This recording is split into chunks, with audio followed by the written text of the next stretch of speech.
Prosperity Team. It's Dr. Money coming to you from the prosperity corner of the universe where silliness is sacred and nobody's perfect. I am your POP, your professor of prosperity, and I'm here so that all of our lives can, what? Pop with prosperity. I want to talk a little bit today about economic injustice.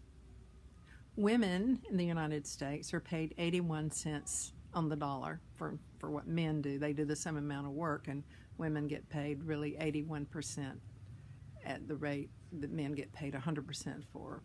And that is an interesting statistic, but if you are a woman, and I am a woman, if you are a woman, you do not want to buy into that statistic because it can become real for you. In other words, we don't want that a statistic to define us. It's good to know those statistics. It's good to fight for economic justice. However, to legislate, to do whatever we can to, but we don't want to buy into that. We don't want to buy into the thing that people that are older make less money. We don't want to buy into the thing that people of color make less money. Those things might be true. I'm saying in terms of our own personal reality and our own personal bank account, we want to move above that thought. As I'm saying, do everything we can to restore economic justice, but move above that thought. And that is the thought of prosperity. I am prosperous. I receive more money than I even think I deserve. Those are kind of thoughts that we want to have.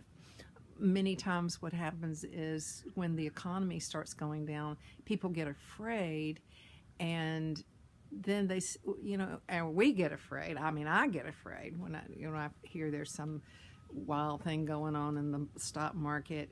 That used to bother me, and I didn't even have any stock. Now I do have stock, but I didn't even have any stock, and that affected me.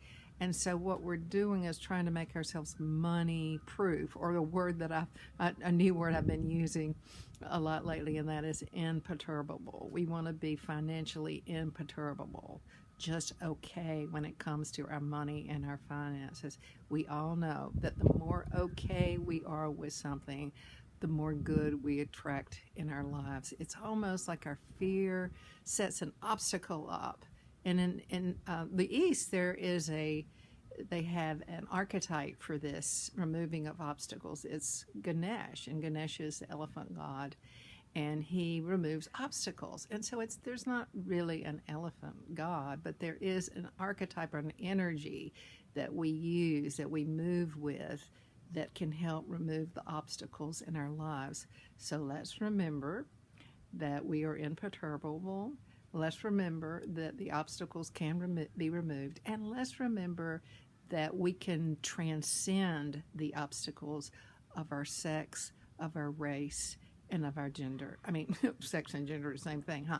Of our race and of our gender, and even of the overall economy. Let's take a deep breath in. And as we breathe in our good, and let's exhale together. And as we exhale our intention that all other beings receive their good as well. One more time, this is Dr. Money, and I want you to remember one thing for sure. Take it to the bank, and that is that I love you.